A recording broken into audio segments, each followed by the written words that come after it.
কবরের যাত্রী সামানা তৈরি করার তৌফিক দান করুক সকলে বলে আমিন। তাহলে তার ছেলেরা আছে, আমরা আছি, জানাবেন। অনেক শান্তি পাই, আবার অনেক ক্ষেত্রে আমরা বিপদের সম্মুখীন হই, অনেক কষ্টের মধ্যে থাকি। কিন্তু এই দুইটা জিনিসই যখন স্বপ্নটা ভেঙে যায়, ঘুমটা ভেঙে যায়, তখন আর কিছুই থাকে না, কেমন যেন স্বপ্নই থেকে যায়, বাস্তবতা আসে না। কিন্তু দুনিয়ার জীবনটা উনি বুঝাইছেন যে এই ঘুম, কিন্তু এর মধ্যে সে অনেক কিছুই অনুভব করতে পারছে।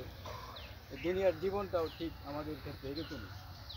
দুনিয়ার জীবনটা আমাদের মূলত এই স্বপ্নের মধ্যে চলাফেরার মতো ক্ষণস্থায়ী একটা ক্ষণকাল।